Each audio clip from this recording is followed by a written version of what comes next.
Bonjour et bienvenue sur Israël Décryptage. Mon nom est Nissim Slama, je suis guide et conférencier. Ce podcast est consacré à Israël, son histoire, sa culture et sa politique. Pour ce premier épisode, je vais un peu parler de données démographiques et géographiques d'Israël. On va commencer par la géographie.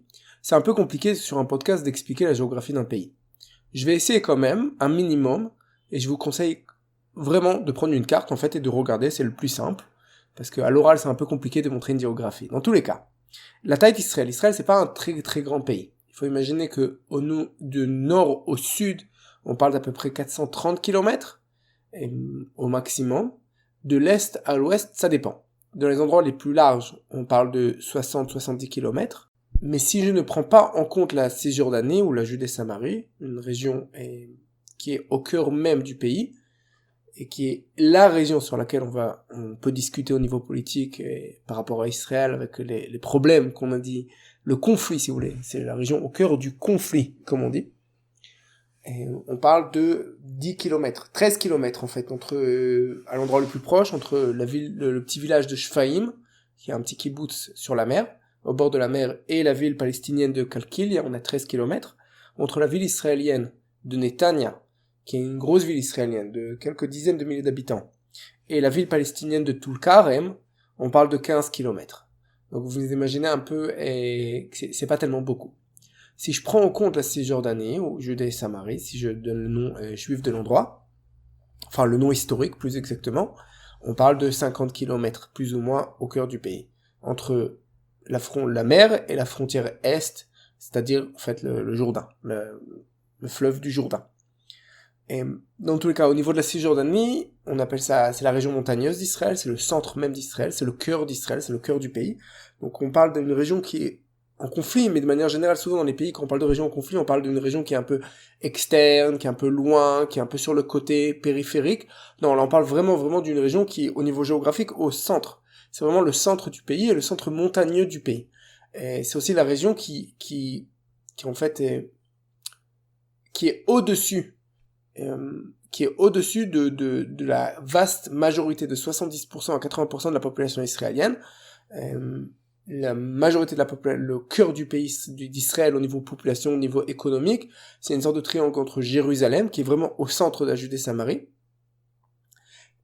Haïfa, qui est le port au nord d'Israël, sur la mer, à peu près une vingtaine de kilomètres au sud du Liban, et Ashkelon, qui est le port au sud d'Israël, le port méditerranéen au sud d'Israël, qui est à peu près 4-5 km au nord de la bande de Gaza. Donc dans ce triangle-là, il y a quasiment toute la population israélienne, quasiment toute la population juive d'Israël, et la Judée et Samarie, qui est au-dessus, maîtrise en fait, avec un simple, au niveau, que ce soit au niveau sécuritaire ou au niveau historique. La deuxième chose, c'est que cette région-là est le centre historique du pays.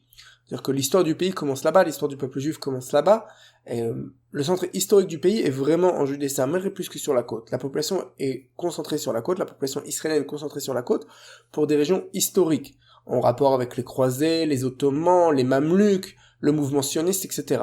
Mais au bout du compte, le cœur du pays, c'est vraiment la Cisjordanie. Donc au niveau démographique, de quoi on parle ? D'abord, avant d'expliquer la démographie, c'est important de comprendre différentes notions. En France, il y a des Français, et tous les Français, ils sont en même temps citoyens français et nationaux français. Pas en Israël et pas dans le reste du monde, en fait. Il y a une différence entre citoyenneté. Citoyenneté, c'est-à-dire que je fais partie de l'État, je suis un des composants de l'État, un des propriétaires de l'État, si vous voulez, chaque citoyen, dans un État démocratique. Et on a le concept de nationalité, qui sont deux concepts différents. Je peux être citoyen, par exemple, je suis citoyen britannique, mais nationalité anglaise ou écossaise ou galloise ou etc. C'est exactement la même chose pour Israël.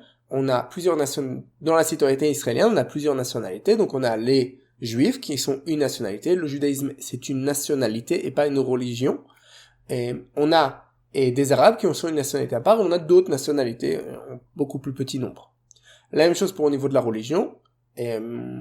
Si arabe c'est une nationalité, c'est-à-dire qu'un arabe peut être chrétien ou peut être, par exemple, musulman, ok ? On peut avoir différentes religions. Il peut y avoir des gens en Israël qui sont au niveau de la nationalité qui sont juifs, mais pas au niveau de la religion, tout simplement parce que leur maman n'est pas juive, et que d'après la règle de la religion juive, on n'est pas juif que par sa maman. C'est un peu compliqué, je sais, mais c'est comme ça que ça se marche. C'est comme ça que ça se passe, c'est comme ça que ça se marche. Donc, au niveau des chiffres, ok, au niveau des chiffres, on a à peu près, on va dire 75% de la population qui est juive. Je parle des citoyens israéliens, sans compter ni Jérusalem-Est, c'est-à-dire les quartiers arabes de Jérusalem, ni sans compter la Cisjordanie. Donc à peu près 9,5 millions d'habitants, 75% de juifs, et encore 25% de non-juifs. Dans ces 25% de non-juifs, 80% d'entre eux, c'est-à-dire 20% de toute la population, c'est des arabes musulmans sunnites. Et dans ces 20% d'arabes musulmans sunnites, à peu près entre un cinquième et un quart sont des bédouins, et pas des habitants des villes, et le reste habite dans les villes et les villages arabes. Et donc il reste encore 5%, les 5 autres % sont composés de différentes petites nationalités. On a des Tcherkesses qui viennent, qui sont une population qui arrive depuis pas les Balkans, depuis à côté de la mer Caspienne, entre la mer Noire et la mer Caspienne. Et on a des Druzes, on a des Araméens, etc., etc. Donc il y a énormément de petites populations comme ça qui existent et qui forment encore 5% de la population générale d'Israël. 1% par là, 2% par là, etc. On parle de quelques centaines de milliers de personnes. Maintenant, si je regarde la population juive, elle-même, c'est aussi une mosaïque. Et les juifs se différencient par leur niveau de religion, et par leur, ce qu'on appelle Haïda. Haïda en hébreu, c'est tout simplement la communauté d'origine. Il y a une différence entre, vous connaissez sûrement Ashkenaz et Sfarad. Alors il y a Ashkenaz et Sfarad, c'est les plus connus, mais même chez Ashkenaz et Sfarad, moi par exemple, je suis Sfarad, mais je suis pas simplement Sfarad, je suis un Sfarad de Tunis, donc je suis un Tunisien, et à Tunis, il y avait plusieurs communautés. Et donc, il y avait les Tensawa et les Grana, donc je suis un Tensawa. Donc vous voyez que c'est vraiment, vraiment compliqué, ça se divise.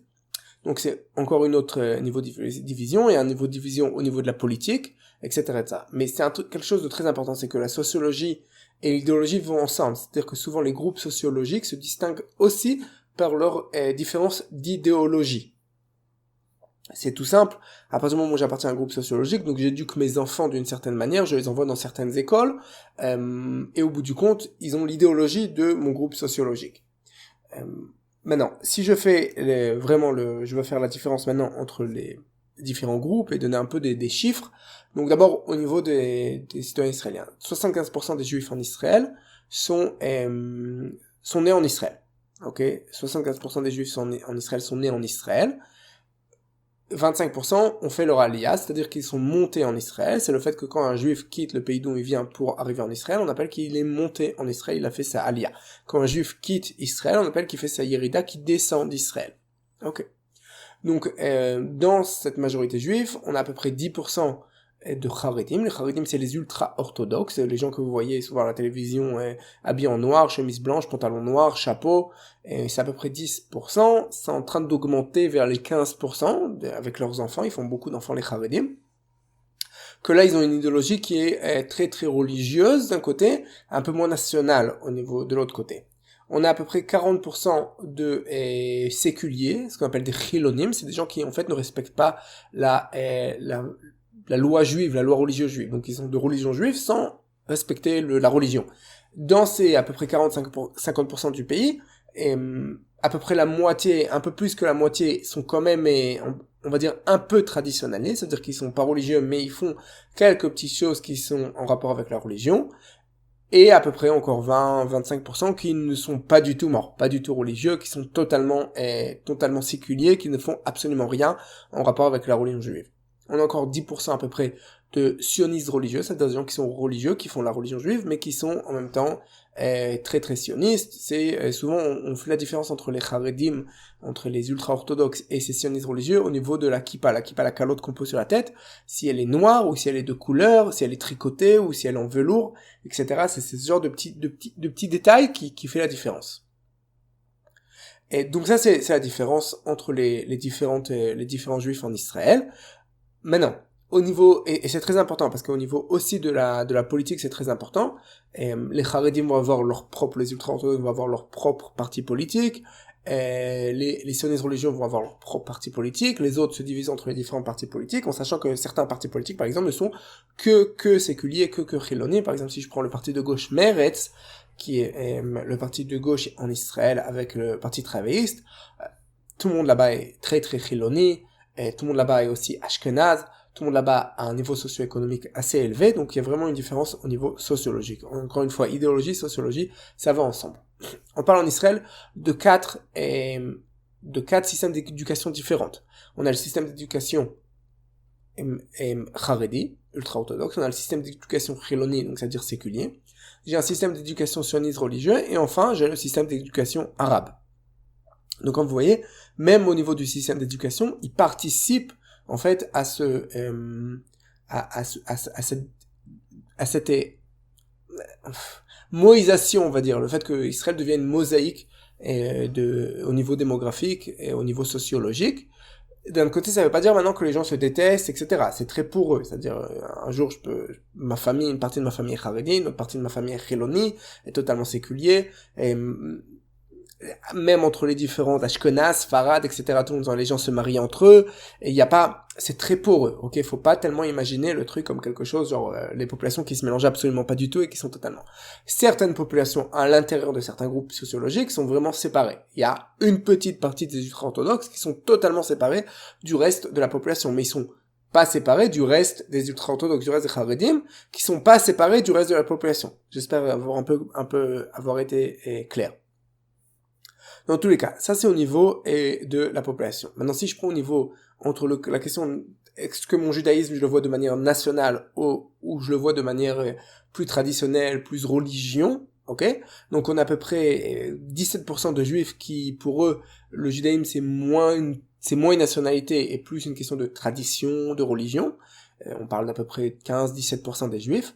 On a plus de la moitié des juifs qui, pour eux, c'est c'est-à-dire le judaïsme, c'est en même temps leur religion et en même temps leur nationalité. On a une quinzaine de pourcents de juifs qui voient le judaïsme que comme leur nationalité. On a à peu près une quinzaine de pourcents qui sont totalement universels, qui voient pour eux le judaïsme, c'est ni leur religion, ni leur nationalité, ils sont juifs parce qu'ils sont des juifs, et c'est tout, c'est pas important. Donc ça c'est au niveau vraiment d'Israël, des citoyens israéliens. Maintenant, à part les citoyens israéliens, ce que j'ai en Israël aussi, c'est les habitants de Jérusalem et les habitants de la Judée-Samarie. Ok. Donc on a les habitants, je parle une seconde de Jérusalem. Jérusalem qui est vraiment au centre du pays, c'est en même temps au centre du pays au niveau géographique, c'est en même temps au centre de la Judée-Samarie, c'est en même temps la plus grosse ville juive en Israël, c'est en même temps la capitale historique. C'est quelque chose que les juifs israéliens, pour eux, c'est quelque chose d'essentiel, c'est le cœur du pays. C'est pas quelque chose que quelqu'un en Israël va dire oui, Jérusalem c'est pas important. Pour tout le monde c'est important. Peut-être il y a une petite minorité d'Israéliens qui pour eux ils sont prêts un peu à renoncer à Jérusalem, mais de manière générale Jérusalem est vraiment au cœur de la vision juive du pays. Donc dans Jérusalem on a à peu près 850 000 habitants. Dans ces 850 000 habitants on a à peu près un tiers d'Arabes. Okay. Ces Arabes ont un droit ils habitent à Jérusalem, ils ont le droit d'habiter à Jérusalem, ils ont tous les droits des citoyens, à part pouvoir voter aux élections nationales. Et donc ils sont pas citoyens israéliens, ils ont un droit de résidence en Israël, à Jérusalem, ils peuvent demander la citoyenneté israélienne, il y en a beaucoup qui le font, et leur éducation en fait dépend de l'autorité palestinienne aujourd'hui. Malgré que Jérusalem, toute la ville de Jérusalem est sous la souveraineté israélienne. Même les quartiers arabes de Jérusalem sont sous souveraineté israélienne. Donc ça c'est par rapport à la population arabe. Au niveau de la population juive, ça fait à peu près 580 000 personnes, 580 000 juifs qui habitent à Jérusalem. À peu près la moitié sont ultra-orthodoxes, sont Haredim, c'est la plus grosse ville Haredi du pays. Avant la ville de Bnei Brak, qui est à côté de Tel Aviv, mais c'est la plus grosse ville du pays. Maintenant, si je prends en compte la ligne de cessez-le-feu, la ligne verte, c'est-à-dire la ligne de cessez-le-feu de 1949, celle que les Israéliens conquièrent en 1967, dépassent et récupèrent la Cisjordanie, ou Judée-Samarie. La Cisjordanie est un terme totalement politique, inventé dans les années 50 par le royaume de Jordanie. Les régions là-bas, en fait, c'est la Judée, la Samarie, la Judée au sud de Jérusalem, la Samarie au nord de Jérusalem. On a la vallée du Jourdain, on a le désert de Judée. C'est les 4 régions qui sont là-bas, mais pour faire plus simple, on dit Judée et Samarie. Donc là-bas, j'ai à peu près, au niveau des Palestiniens qui sont citoyens de l'autorité palestinienne, j'ai entre 1,75 million et 3 millions de personnes. Personne ne sait exactement. Le but des Palestiniens, c'est d'augmenter les chiffres. Le but de la gauche israélienne, c'est d'augmenter les chiffres pour dire il faut à tout prix renoncer parce qu'on a un problème démographique. Et le but de la droite israélienne, c'est de diminuer les chiffres. Donc on ne sait pas à peu près. Donc on a, on va dire entre 1,75 million et 2,93 millions d'Arabes. Et à part ça, j'ai encore un truc comme 500 000, 450 000 habitants juifs qui habitent au-delà de la ligne verte, pas à Jérusalem. À Jérusalem, j'ai 40% des 580 000 juifs qui habitent à Jérusalem, c'est-à-dire à peu près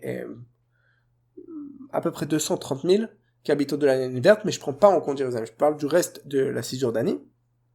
À peu près 450 000 juifs qui sont divisés en 3 tiers.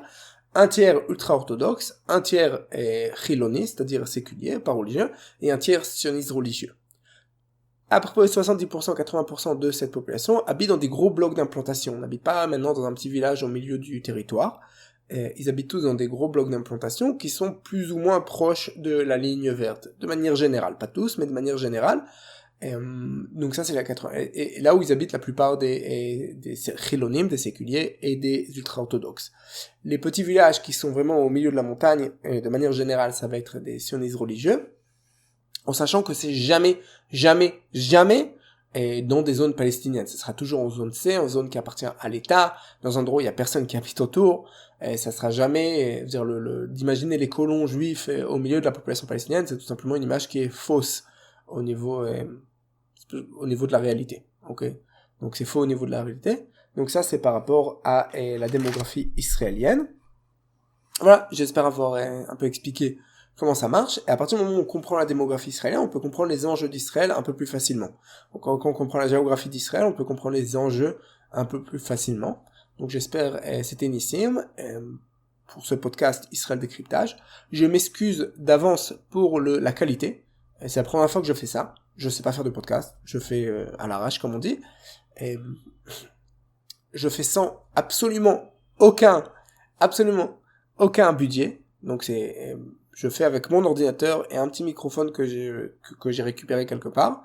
Donc je m'excuse d'avance pour la qualité. Vous pouvez m'aider à Patreon j'ai un Patreon. Si je suis assez aidé sur Patreon, peut-être avec ça je pourrais acheter du matos. Je pourrais prendre quelqu'un qui m'édite mes enregistrements. Je pourrais avoir plus de temps pour le faire. Dans tous les cas, j'espère que ça vous a plu. C'était le premier épisode sur la démographie en Israël. Merci beaucoup d'avoir écouté.